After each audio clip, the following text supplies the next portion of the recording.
டெல்லியில் திரு விஜய் அவர்களை சிபிஐ விசாரித்தது. அந்த விசாரணையில் என்ன நடந்ததுன்றது இன்றைக்கி ஊடகங்களில் என்ன வந்திருக்குன்றதை பார்த்தீங்களா? என்ன வந்திருக்கு?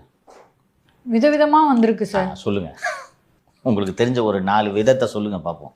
விஜயிடம் கிடுக்குப்பிடி கேள்வி. ஓகே, அது தினகரன் இருக்குமே. எடுத்தது ஒரு நியூஸ் சேனலில் 50 கேள்வி, 100 கேள்வி, 150 கேள்வி, அதுக்கப்புறம் கொஸ்டின்ஸை கேட்டு முடிச்சிட்டாங்க. சைன் வாங்குறதுக்காக உட்காந்துருக்காரு. விஜயை காக்க வைத்த சிபிஐ அதிகாரிகள். சோகத்துடன் வெளியில் வந்த விஜய். சரி, கூட்டணி வரியா இல்லையா? கரூர் சம்பவத்துக்கு இதுக்கு தொடர்பு இல்லை சார். கூட்டணிக்கு வரியா இல்லையா கேட்டது பதில் சொல்லு. சிபிஐ ப்ரொஃபஷ்னலான ஏஜென்சின்னு யாரோ சொன்ன மாதிரி ஒரு ஞாபகம். சரி, நான் தான் சொன்னேன், இதுதான் அந்த ப்ரொஃபஷனல். கூட்டணிக்கு வரியா இல்லையா? அப்போ விசாரணைக்கு வா. புரியுதா? சென்னை பனையூர் வீட்டிலேயே வைத்து விசாரித்திருக்கலாம் தான். இந்த வழக்கையும் சென்னை சிபிஐயில் பதிவு செய்திருக்கலாம் தான்.